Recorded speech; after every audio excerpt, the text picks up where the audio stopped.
Bismillahirrahmanirrahim. Assalamualaikum warahmatullahi wabarakatuh.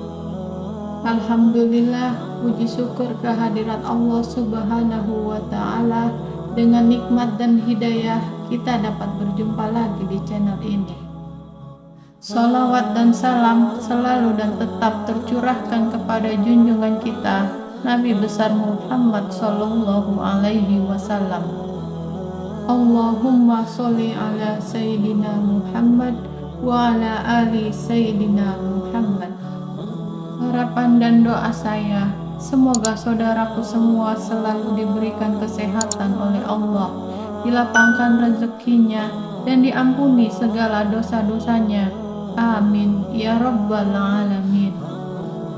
Sahabat khairah yang beriman dan dirahmati Allah, dari Anas bin Malik radhiyallahu anhu berkata, saya mendengar Rasulullah pernah bersabda, Allah Subhanahu wa Ta'ala berfirman, wahai anak Adam, selama engkau berdoa kepadaku dan selama engkau berharap kepadaku, maka aku akan mengampuni dosa-dosa yang ada pada dirimu, dan aku tidak peduli. Wahai anak Adam, kalau seandainya dosa-dosamu sangatlah banyak sampai ke awan yang ada di langit, kemudian engkau meminta ampun padaku, maka aku akan mengampuni engkau. Wahai anak Adam, kalau seandainya engkau datang kepadaku dengan membawa dosa-dosa sebesar bumi, kemudian engkau bertemu dengan aku dalam keadaan tidak berbuat syirik kepadaku sama sekali, maka aku akan mendatangi engkau dengan ampunan pula sebesar bumi. Hadis riwayat At-Tirmizi.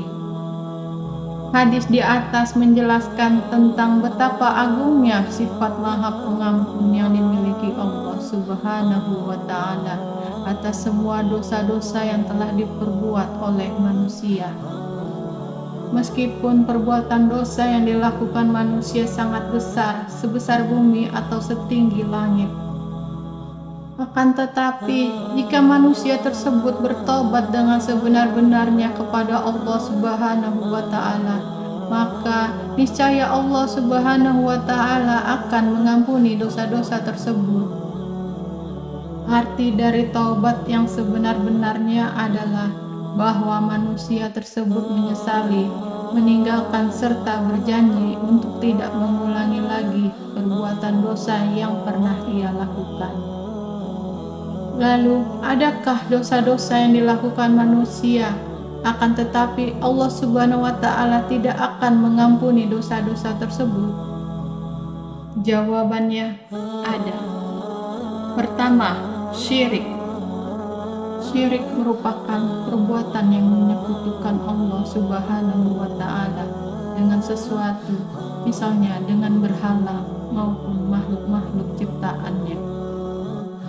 Orang yang melakukan dosa syirik disebut musyrik. Syirik digolongkan menjadi dosa yang sangat besar, dan Allah Subhanahu wa Ta'ala tidak akan mengampuni dosa ini. Allah tidak akan mengampuni dosa syirik, mempersekutukan Allah dengan sesuatu, dan Dia mengampuni dosa selain itu bagi siapa yang Dia kehendaki. Dan barang siapa mempersekutukan sesuatu dengan Allah, maka sesungguhnya dia telah tersesat jauh sekali. Quran Surat An-Nisa ayat 116. Kedua, menuduh wanita solehah telah berbuat zina. Zina merupakan perbuatan bercampurnya laki-laki dan perempuan tanpa adanya ikatan pernikahan. Ini adalah dosa yang sangat besar, dan sebagai hukumannya, maka pelaku zina akan mendapatkan hukuman dari Allah Subhanahu wa Ta'ala, baik itu selama mereka di dunia maupun ketika mereka berada di akhirat kelak. Lalu, bagaimana jika ada seseorang yang menuduh seorang wanita solehah telah melakukan perbuatan zina, dan orang-orang yang menuduh perempuan-perempuan terhormat berbuat zina, kemudian ia tidak mengemukakan 4 saksi, maka hendaklah mereka didera 80 kali. janganlah diterima kesaksian dari mereka selama-lamanya. Itulah orang-orang fasik. Quran Surat An-Nur ayat 4. Ketiga, sihir. Dosa yang tidak terampuni selanjutnya adalah sihir. Sihir tergolong ke dalam perbuatan dosa yang sangat besar. Karena sihir merupakan salah satu perbuatan setan dan orang yang melakukannya termasuk ke dalam golongan orang-orang kafir. Dan mereka mengikuti apa yang dibacakan oleh setan-setan pada masa kerajaan Sulaiman. Dan mereka mengatakan bahwa Sulaiman itu mengerjakan sihir. Padahal Sulaiman tidak kafir, tidak mengerjakan sihir. Hanya setan-setanlah yang kafir mengerjakan sihir. Mereka mengajarkan sihir kepada manusia, dan apa yang diturunkan kepada dua orang malaikat di negeri Babil, yaitu Harut dan Marut, sedang keduanya tidak mengajarkan sesuatu kepada seorang pun sebelum mengatakan, "Sesungguhnya kami hanya cobaan bagimu, sebab itu janganlah kamu kafir."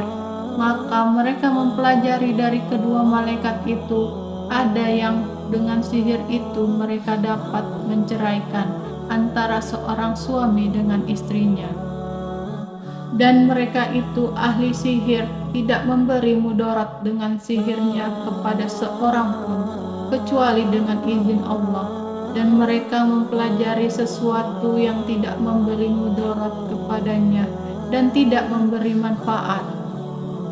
Sesungguhnya mereka telah meyakini bahwa barang siapa yang menukarnya kitab Allah dengan sihir itu, dia adalah baginya keuntungan di akhirat, dan amat jahatlah perbuatan mereka menjual dirinya dengan sihir, kalau mereka mengetahui. Quran Surat Al-Baqarah ayat 102.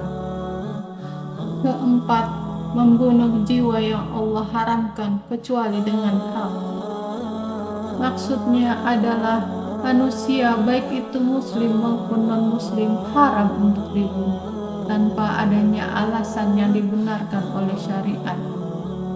Hal ini sebagaimana firman Allah Subhanahu wa Ta'ala, "Dan janganlah kamu membunuh jiwa yang diharamkan Allah membunuhnya kecuali dengan satu sebab yang benar."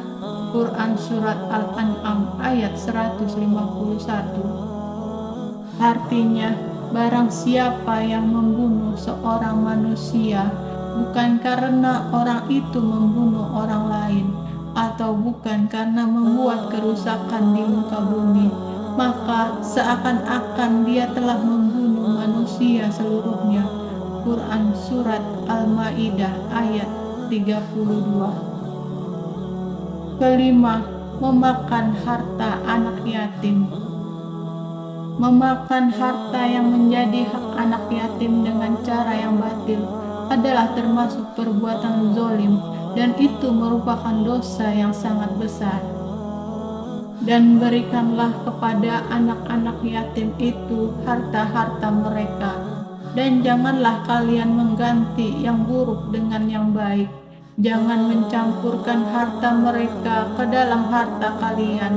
Sesungguhnya perbuatan itu merupakan dosa yang sangat besar.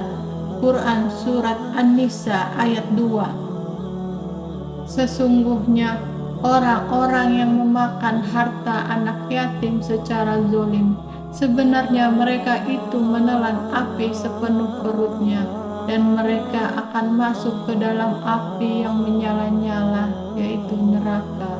Quran Surat An-Nisa ayat 10. Keenam, meninggalkan peperangan atau jihad. Para ulama telah sepakat bahwa meninggalkan medan peperangan jihad adalah salah satu bentuk perbuatan dosa. Hai orang-orang yang beriman, apabila kamu bertemu dengan orang-orang yang kafir yang sedang menyerang, maka janganlah kamu membelakangi mereka atau mundur. Barang siapa yang membelakangi mereka mundur di waktu itu, kecuali berbelok untuk siasat perang, atau hendak menggabungkan diri dengan pasukan yang lain, maka sesungguhnya orang itu kembali dengan membawa kemurkaan dari Allah, dan tempatnya ialah neraka jahanam, dan amat buruklah tempat kembalinya. Quran Surat Al-Anfal ayat 15-16. Sahabat Haira yang beriman dan dirahmati Allah, demikianlah 6 dosa yang tidak akan diampuni oleh Allah Subhanahu wa Ta'ala, walaupun dengan bertaubat.